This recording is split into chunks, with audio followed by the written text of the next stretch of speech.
In the bottom left, folks, he is in the blue, looking to be the savior of Team Liquid once again. For Team Liquid, Elazer. In the upper right, in the red. Oh, the evil Zerg. Oh, the evil Zerg. It's dark. I missed like one game cast. Oh, yeah. See, the problem was they didn't have admins managing lobbies. Actually, I don't even know if you can in Omega Strikers just yet, outside of out of game saying, hey, don't start the game just yet. And I was out of water, and I desperately needed water. So I ducked out for a second, and I said, hey, this other person who was supposed to cast. I felt bad for denying him the opportunity, but let's be real. I'll leave it at that. Yeah, I ducked out. He cast a game. I came back. We did the rest of it. It was a good time though. I don't think I did it perfectly. I think we still have a lot to figure out about it, how exactly, because that game is super fast. There's almost no time for color. I think even, I don't know. I don't watch a lot of Rocket League, so I can't speak to the comparisons. I mean, there's the obvious comparison of, oh, it's a game that's kind of like the sport. You know, it's like Rocket League is kind of like soccer. This is very much like hockey. Except, of course, Rocket League commentators, they commentate kind of like it's hockey almost. So I don't think I'm quite there yet in terms of like figuring out the co-caster balance. I mean, there was a team called Air Hockey Esports, in all fairness. It's air hockey, but like you can shoot your opponent in your face once every 15 seconds with a Nerf gun or a water gun or something. I don't know. But what is happening here in this game? Number one, absolutely nothing. Hatch gas pool from both sides, from Dark and Elazer, as they get into things well enough. Remember, of course, Mana was 2-0 by Jieshi. Don't know what happened with these games because, again, that was not recorded. It was not included in the clean feed. WTL has 2 hours of just their clean feed showing the basic logo and nothing else.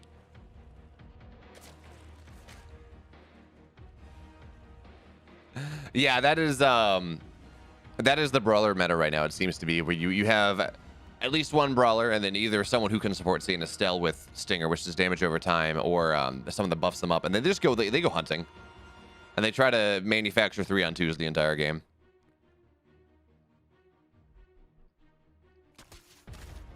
Okay, here we got minor build differentiation. Of course, third base on the way for both sides, but Elazer actually getting a Baneling Nest in Dark. He can afford it, but he's not opted to go for it until just now. Squeaks out an extra drone or two, but really, I guess, not all that much different at the end of the day. Speed will be done in about 30 seconds for both sides, so we go in there. And while the game goes on, we're trying to find opportunities for players to make different decisions. But as of right now, we don't really see too much of that. I guess, and we're actually at the 27 drone mark, so we passed that point of Ling Floods. It doesn't really seem like we're going to see all that much. Maybe an off timing. You can do that. You can go for an off timing. And I forgot to attach myself to the event.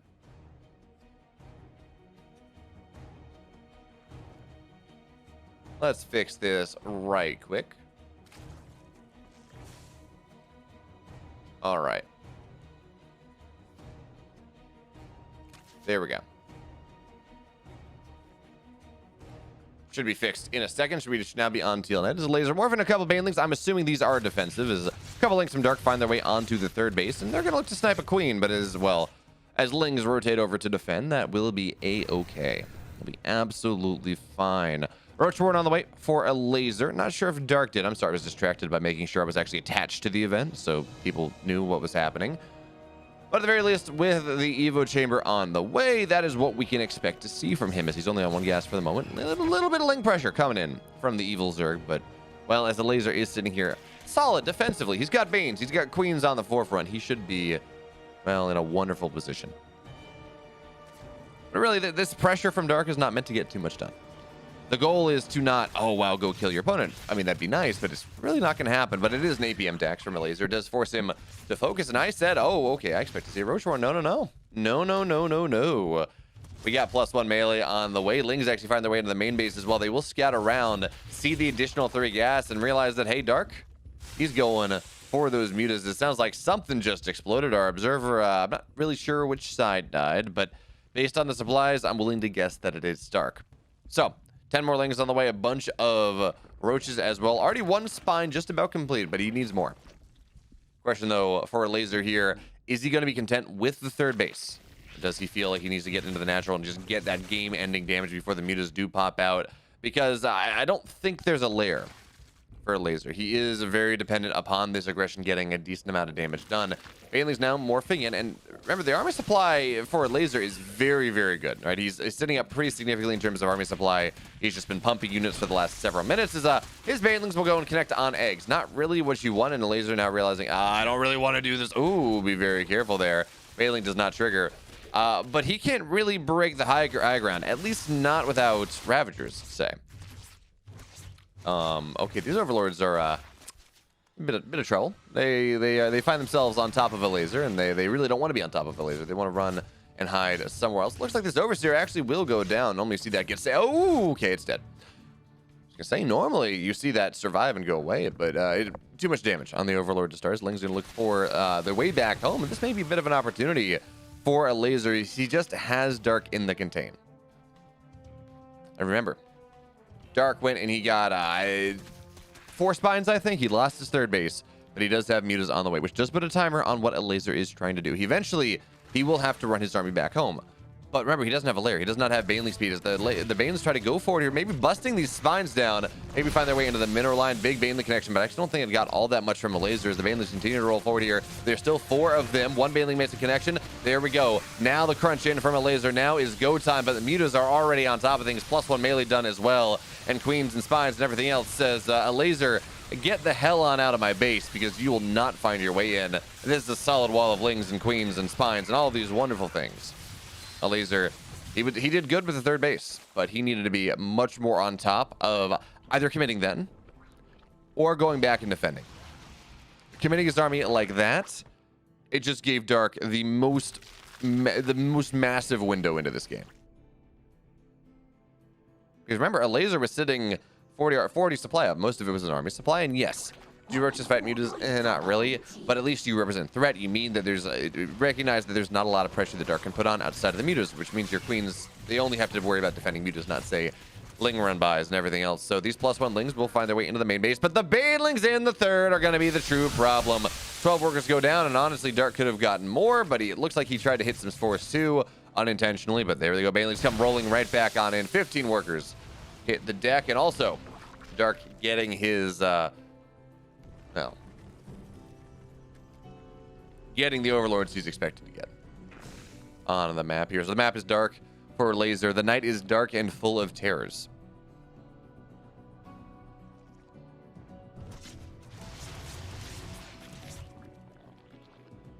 But at least Elazer does have Hydras on the way. He does have Hydra range, roach speed. No upgrades though. And you kind of want... Well, upgrades tend to be very nice, especially when you're talking about, say, Hydras versus +2 Banes. You want to be able to knock them down as quick as possible, but, well, the Evo Chamber is only just now completing. And also, we got to point this out, the creep spread from Elazer, because he went so all in, he didn't have a lot of queens. His creep spread is not incredible, which means it's very hard for him to take that 4th base. He can't push the creep spread, can't drop spores, and mutas will just be able to sit on top of that and really cause all levels of consternation. So, Dark has his 3 bases up once again. He's got a 4th hatch on the way. This gas will not get taken down, but transfuse energy is used on things that are not queens, so it's always a little bit scary. Just the tiniest bit scary.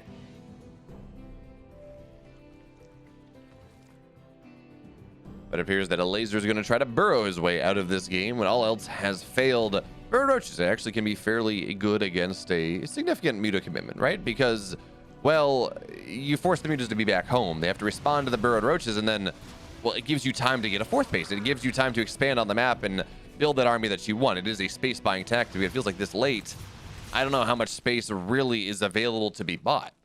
It's all been sold to Dark already. Hello, Foshers.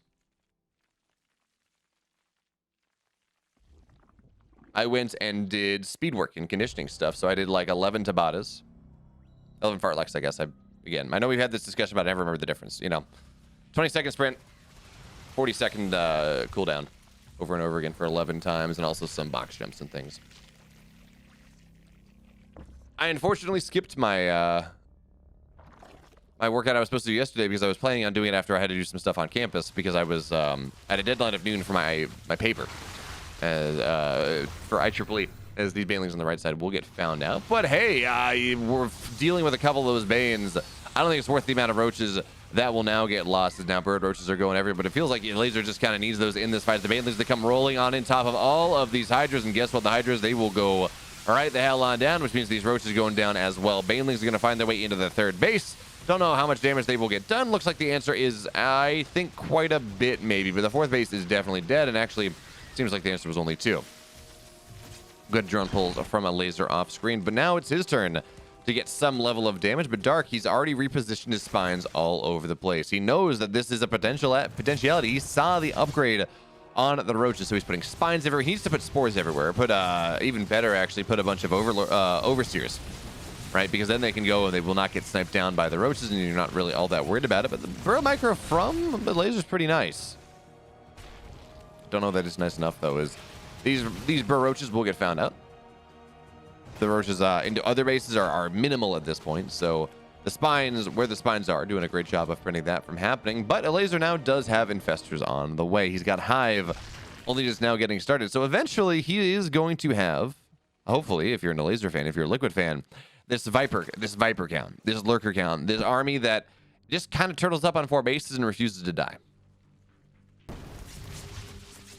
But I don't know if we will get to see that one after all, because right now, well, yes, the Elazer's getting a little bit of damage, but Dark is up so significantly in so many things. In terms of tempo, in terms of map control, in terms of bases, as the banelings come rolling in. And remember, there are no lurkers. These banelings are difficult to stop. And there we go. A bunch of workers will go down. Banelings just come rolling. Oh, well, Elazer's dead. Banelings, they killed all the hydras, and that is that. And the bottom left, folks, in the blue, Team Liquid once again is the Elazer. Pew, pew, pew, pew, pew, pew. And the upper right, he's up 1 because his mutas were good, and the pressure from Elazer, not as much. He's Dark.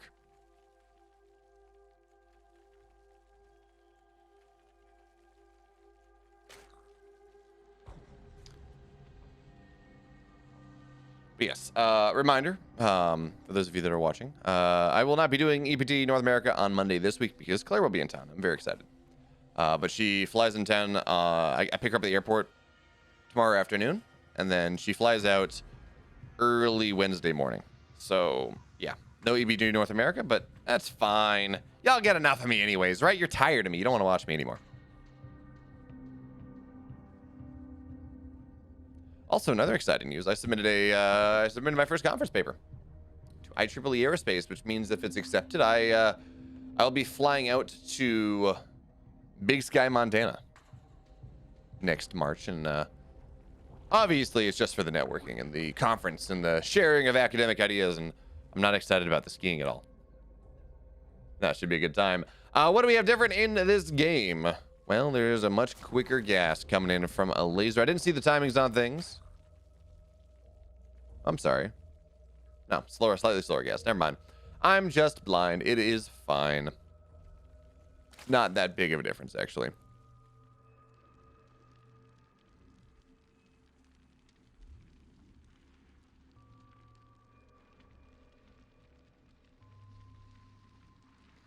So game 1. We saw Elazer scout the Spire idea before it even got started. He saw the 4 gas go down. He saw the lair on the way. So he was aware of what was happening even before the Spire got dropped. And he decided, yes, I'm going to go all in. He decided to go all in. It didn't really work for him. He killed the 3rd base, and that seems to be the bare minimum. And then he didn't quite transition fast enough, and then he kind of sat at the bottom of the ramp for a while, and then eventually he tried to break the ramp. But by the time he tried to do that, the spines were all up. Dark had plenty of banes, which meant that the lings that Elazer had struggled to get much done. And then he tried to get up there, and the mutas were out. It's like +1 lings with mutas on top versus unupgraded Roche Ling. It was just never going to work. So if Elazer had maintained that army supply and maybe used it to defend his bases back home, expanded aggressively, once he got the 3rd base down, I think that would have been fine. But his commitment up the ramp like that was just never going to work. I mean, I'm not going to say never. I'm sure that there is a multiverse theory says there's a universe where it would, but Not really all that. Not many of them. It's the one future out of the 19 quadrillion or whatever that Doctor Strange was able to find in the Avengers. That is that same amount of universes that Elazer is able to make that push happen. But Dark, he's got a bit of a link flood on the way. Not even stopping at 27, 28. He's at 23. His third base on the way, but it feels like this is just a bit of a surprise, a bit of a bait.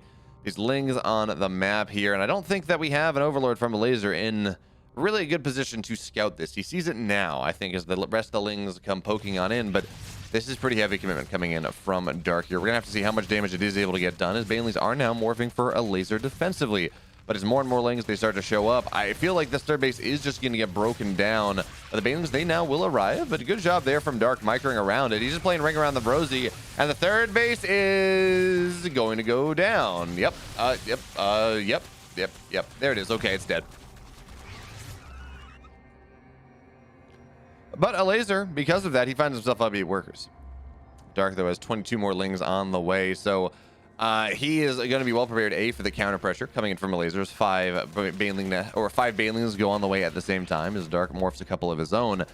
And as this happens, Dark has been droning up a little bit behind this one. He wants to make sure he doesn't lose the third base, doesn't want to really equalize the game up, because if that happens, remember, he's going to be in a situation where he built less workers, so he'll just be straight up behind, but Ling's trying to get on top of that. The Banelings actually, they commit their bodies to science, to misery, I don't know, to happiness, to whatever it is. So the third base does go down, but that was a lot of Banelings used to kill it.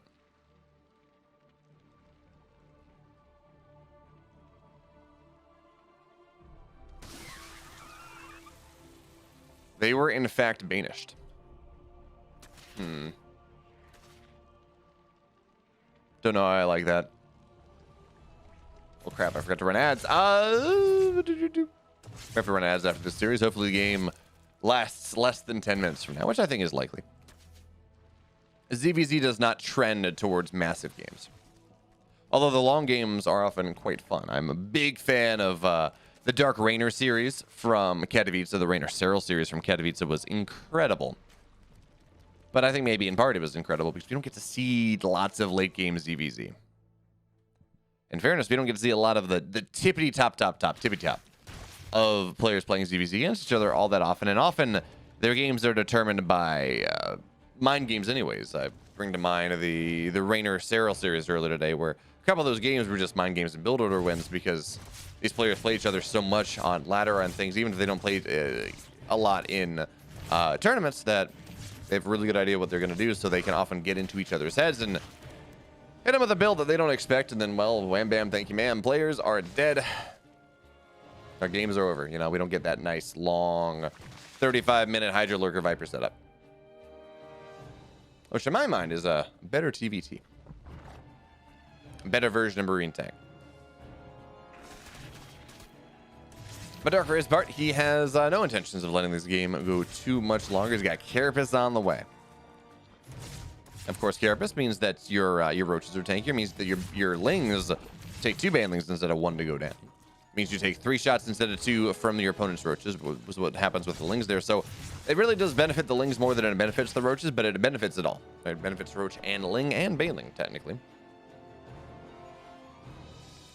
And Dark has cut workers at 46. He's starting to build a massive army supply, and Elazer's going Spire. This is unfortunate. This is he's got 1 spine on the way at the third base, but he's gonna need a whole hell of a lot more than that, because while Dark is getting ready for transition out of this, he's at it. He's dropping 2 additional gas. Yeah, this is Elazer needs to pump units, and he needs to pump it yesterday. Today is a good response, but he's got some roaches on the way. But look at that production tab. He's got 8 workers on the way. Oh, that was actually so cool. So there was a gas coming in from Dark to convince Elazer that this was maybe Mutas, that this was maybe Heavy Ravager play, but regardless, this was macro play. Dark shows it to the scouting Ling, then cancels it immediately. So now there are spines on the way, but I worry that these spines will not be ready in time, because here comes the army of Dark. He's actually equal on army supply, surprisingly enough, with how much he's cut workers. You would think he would be higher, but he does have those upgrades that we were talking about. So the Banelings look to roll on in, and here come the Banelings from Dark, looking for that one. It is just a superior concave from the Evil Zerg in this game number 2. So the Queen's now starting to fall. Roaches pull back a little bit. And remember, well, the Lings of Elazer, they get 2 shot. The Lings of Dark, they get 3 shot here. So as Dark pulls the way back a little bit, Well, he's going to try to snowball this a little bit more, but the roach count for Elazer is still fairly nice. He does have mutas on the way as well, which will be pretty nice here, right? Mutas on top of things. They are just consistent damage that that accentuate the damage that you're already taking. But also, well, these are carapace roaches. They go and they take a third less damage, or they take 1 point less damage from every primary glaive, and then, you know, a point less on the third and a point less on the third. They really take significantly less damage from the mutaglaves than they might otherwise do. So mutas are now arriving, and we're starting to see, yeah, they're eventually able to knock these ravagers down, but not all that quickly. And the spine will fall, which means this third base is totally broken. The supply tells one story. The position of Dark is really starting to tell another here. So he finds his way into the natural. There's a spine with no ravagers. It's not enough, but Elazer is able to tie the series up 1-1. The pressure from Dark is not quite enough here, despite how good it was. It's funny, you look at that, you're like, wow, this seems to be going well. Then you look at the supply, and it's a very different story. In the upper right, folks, in the blue, he is for Team Liquid. Give it up. It's Clem. Clem. And the bottom left, in the red, the GSL Season 2 finalist, the best Protoss player in the world. He's herO. And I'm sorry, the GSL Season 2 champion.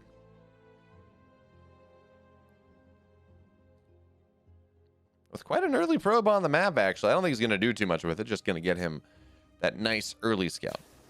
Actually, I guess this isn't all that early. Never mind. Ignore Analyst Bayo. He knows nothing. Play-by-play Bayo knows everything, though. So you should listen to him. I do appreciate how playing against Liquid, you can kind of snipe Clem because you know he doesn't want to get up too early. So you can assume he will always be the third player playing. And so it makes sense. You send out, if you are, well, honestly, I don't even know that you need to snipe players as DPG. You have Dark, you have herO, you have, well, no Rogue anymore, no Zest anymore. So you're not quite as jam-packed with, like, world-beating talent.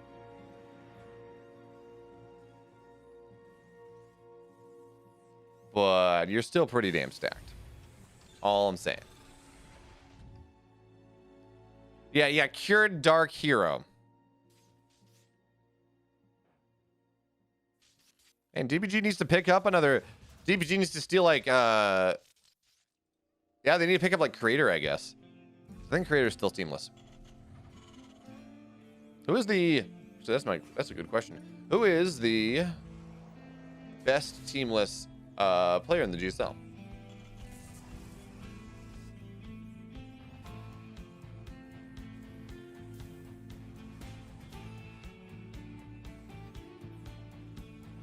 Let's see. So DRG is teamless.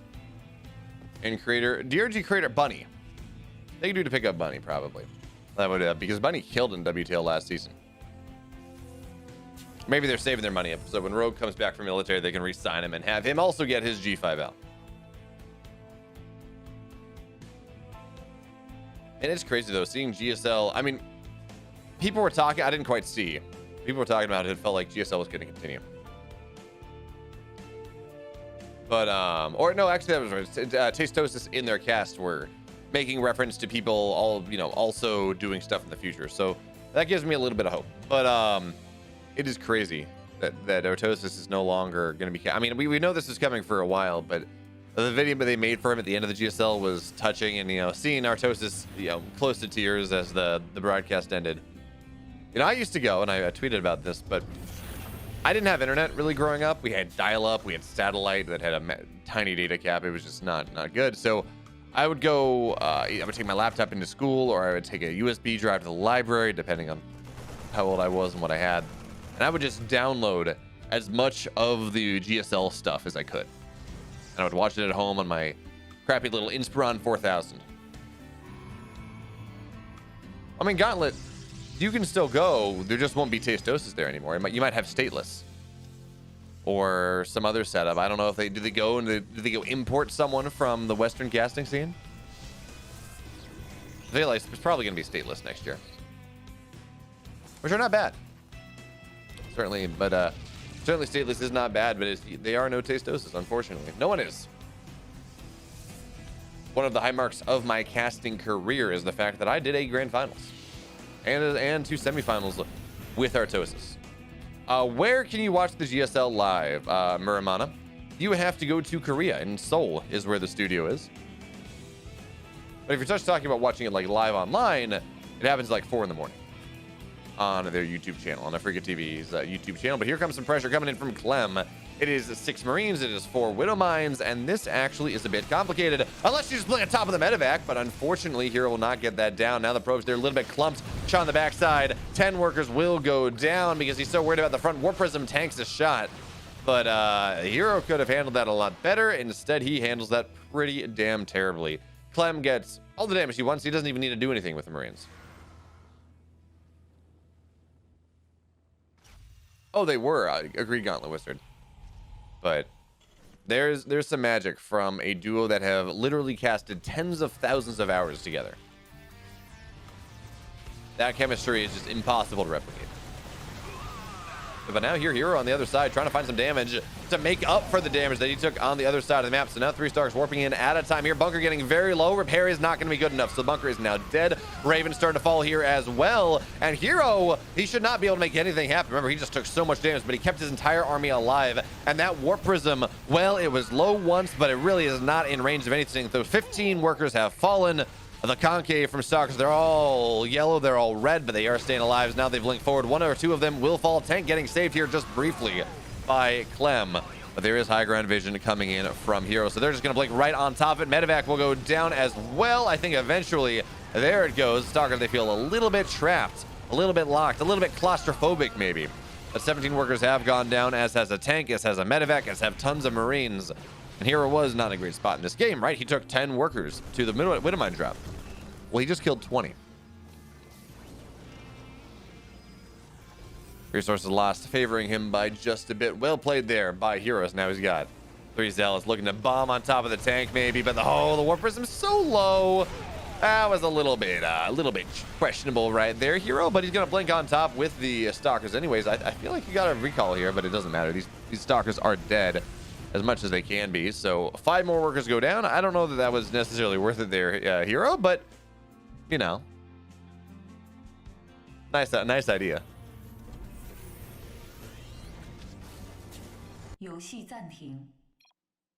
Oh, well,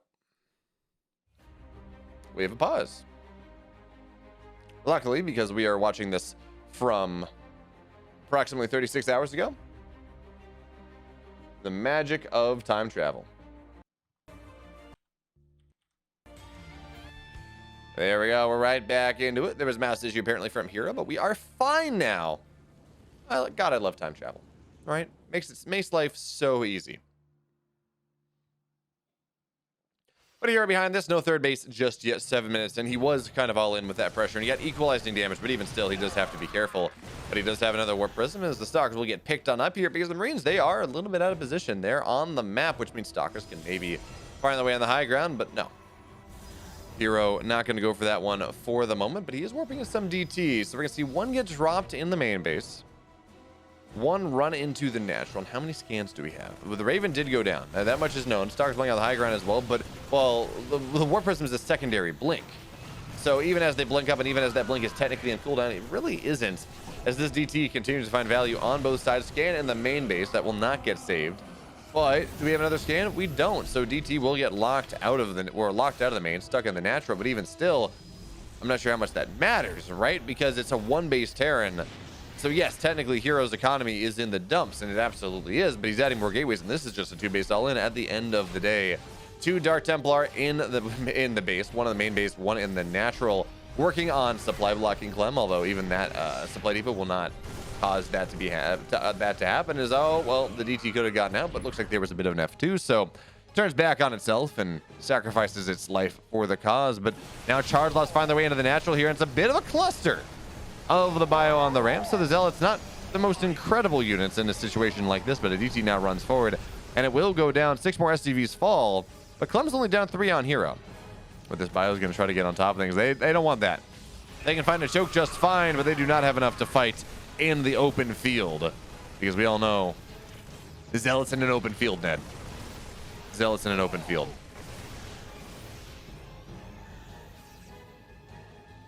I don't even want to know how many workers Clem has lost this game. With 11 more go down. He's got to be at 30 something. 35, 36 maybe. But now, +1 armor is on the way. DT blink as well, because why not? It really, if you save one Dark Templar by getting Shadow Stride, pays for itself.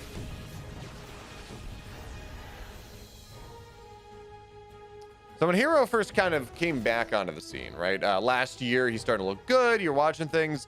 One of the things that he really focused on, actually to the exclusion of his own results sometimes, was harass. If he would win a game, it was because he killed 50 workers, and if he would lose a game, it's because he only killed 35. But of course, he's become more stable since then. He's actually figured out, I mean, he won the GSL, let's be real. But it is always fun to see swarming herO show up occasionally, where he is just multitasking and killing workers all over the place and causing all levels of consternation. Widowmine is going to get one shot off. It's not, oh, second one. Ah, that's unfortunate. But to say, now it seems like they're on the edge of range, but not quite. Zealots will find their way into the natural here. Bit of pressure on the third base from herO as well, as he does need to build another Warp Prism, but can't do so at the moment because, hey, guess what? He's building an Immortal instead. Even still, the Zealots finding decent value, but Widowmines have a lot to say about that one. And, well, the orbital starts to get low.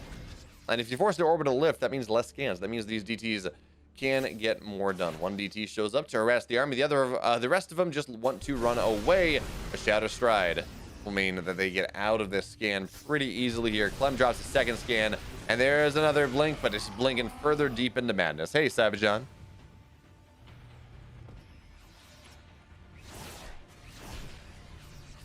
Further deep into misery.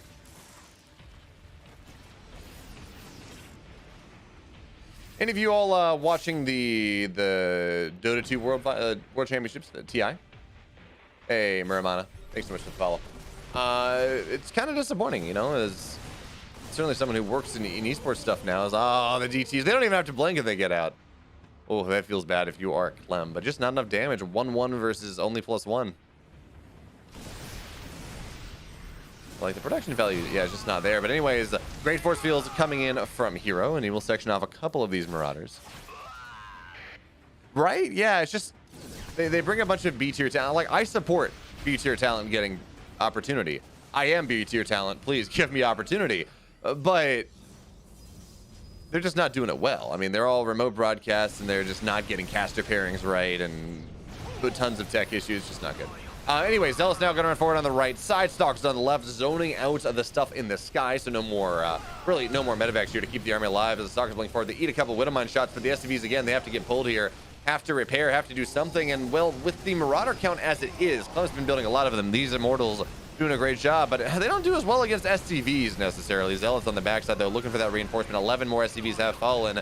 And Clem has been fighting hard to stay alive over the course of this game. His early game damage was incredible. Unfortunately, herO's was more incredibler, because that's how that works. herO, he's up 1, and now, actually, that just means that,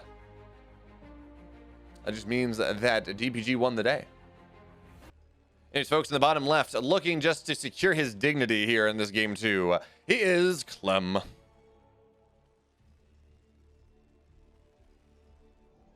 In the upper right, in the red, up 1-0, it's herO. He, in fact, did go from 0 to herO in that game number 1, losing as much as he did. 10 probes to a Widowmine drop. Oof. But he went 3-gate blink, and Clem was just not ready. He went Raven out of that, which means you don't have tanks as quickly, and he died. It was a slow death. It was a death that probably would be much faster if his name was not Clem, but even still.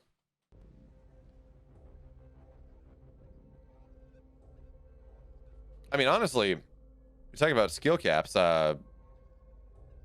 Mechanically, I would say Dota is a more complex game, right? You actually have they make last hitting actually interesting because of denies and all the counterplay and aggro and things. Whereas, to my knowledge, you don't see that in League. You certainly don't see denies aren't a thing. But anyways, in game number 2 here, with herO up 1, Clem's decided to be a bit obnoxious, as he will eBay block. I don't know, MW1830. If you say like too loud is like literally too loud, that's a TO thing. I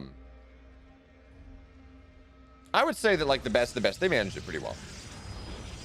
Like, you get OD Pixel and Fogged or something, they are incredible. They are the best, and really, in the majority of esports, they're the best of the best, like, duo. That's fair, Bambi Dub. That's fair, Bambi Dub Bimbo. But yes, in the mid tiers, I can understand where you're coming from. 1832. I think League has it worse in terms of being too hype. But you know. Hey, 1830. You're complaining about a game's complexity when we're talking about StarCraft 2. But for now, okay, Clem does have the bunker going down on what is technically the natural. So the Reaper is going to try to be annoying here. And remember, because this is at the third base, right? Because this was blocked already, it takes a while. A shield battery is going to arrive, but this Reaper, I guess, yeah, it's not really worth much to go and try to. Oh, actually, wait, no, that shield battery is in range. It shouldn't matter because it's only one Reaper, but there's a second one arriving. So this shield battery can potentially go down. Now the Stalkers aren't killing the SCV. Now they are. But the shield battery getting rather low, which does, of course, mean is, oh, good micro there from Clem.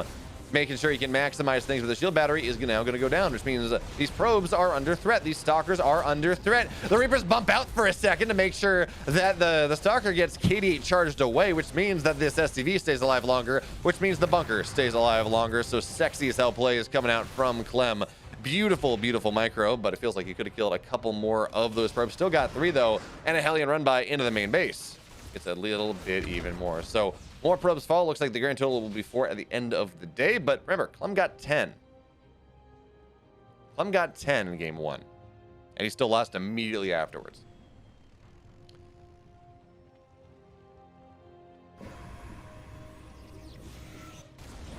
But hey, 5 workers actually will go down here. Now, 1 Reaper is very low, but unfortunately the target fire from herO is a little bit lacking. So a couple more. Yeah, man, Clem is just getting so much done with so little. 4 more workers will go down. So what's that? 8 probes, a Stalker, a shield battery, and a delayed natural.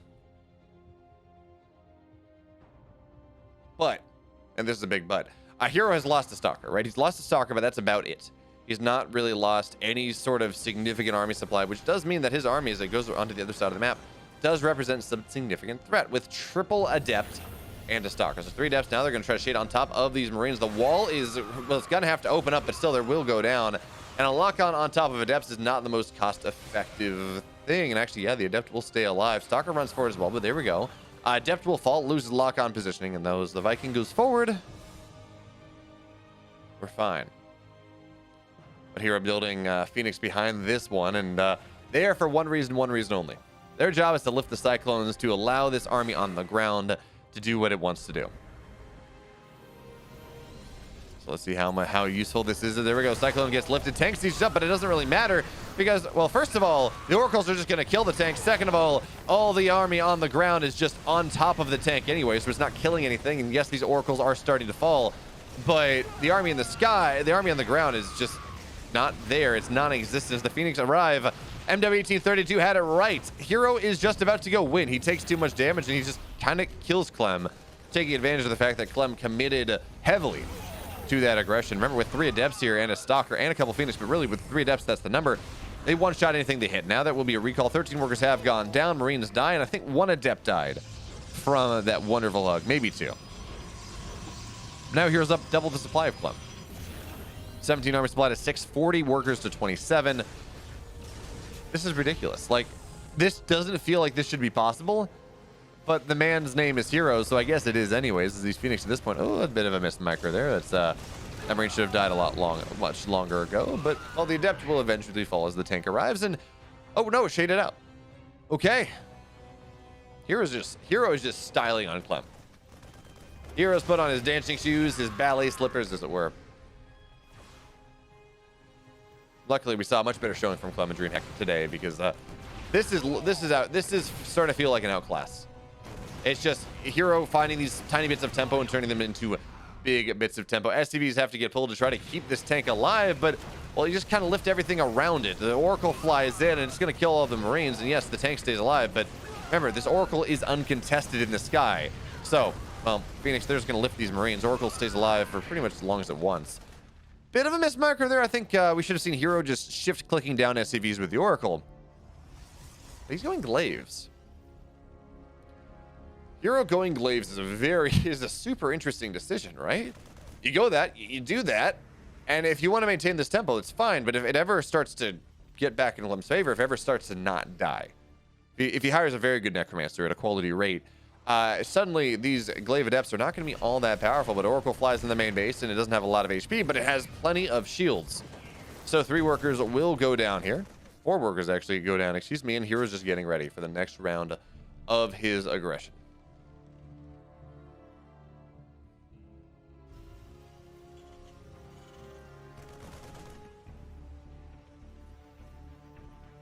So Phoenix, they fly forward, and with 10 seconds remaining on Glaives, that appears to be the timing. That should be the timing that herO is looking for more than anything else. But the question is, how much can he get done here in this game number 2? He got a ton of Adepts, and he's warping in 5 more, 6 more at a time. It's all in from herO in this game number 2. But oh, Clem is moving out on the Phoenix Adept pressure. That is just about the worst possible scenario. The tanks will all get lifted. Bio, they do have stim, but that's not a lot to speak of. SCV starting to go down. Actually, Adepts dying here as well. We got another round of Adepts going to come flying on in, though. Even still, the tanks, they take forever to die. They were just lifted for the majority of that fight. Here come more Adepts and the Marines. Yeah, Clem is dead. Clem is very dead.